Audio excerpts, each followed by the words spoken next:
আমি যখন উমরা থেকে আসছি 3 দিন পরে আমি স্বপ্নে দেখেছি খানায় কাবার পাথরটা আর খানায় কাবার কোনার মধ্যে নাই। হঠাৎ করে ভাবলাম যে কিরে হাজিরা ঘুরতেছে, পাথরটা গেল কই? হঠাৎ করে জিজ্ঞেস করলাম পুলিশ গুলারে, কি ব্যাপার, পাথরটা কোথায়? আল্লাহর কসম, কোরআন সামনে আমার, আমি যা দেখেছি বলা ঠিক না, এরপরে প্রেরণার বাতিঘর হিসেবে বলতেছি। আপনারা তো আমার থেকে কিছু কথা শুনতে চান, তাই বলেছি, যা দেখেছি তাই বলছি। আর যখন দেখছি পাথরটা নাই, পুলিশে জিজ্ঞেস করলাম কি ব্যাপার, পাথর নাই কেন? কয় এটা সাফা মারোয়ার পাশে গ্লাস দিয়ে এটাকে আটকায় রাখা হয়েছে।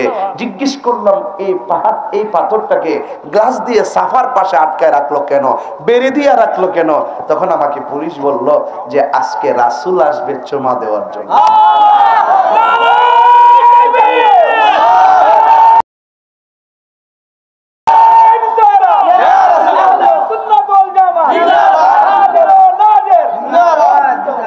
উম্মতের দরদি তুমি,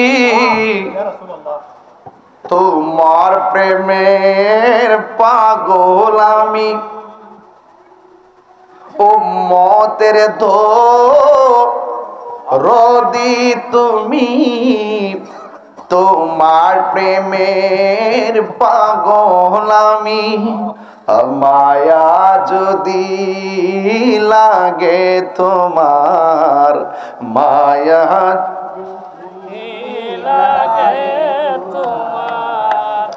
দাও না দেখা ঘুমের। পুলিশে বললাম ভাই আমার, গতকাল আমি অনেক ধাক্কা ধাক্কি করছি, চুমা দেওয়ার জন্য পারি নাই।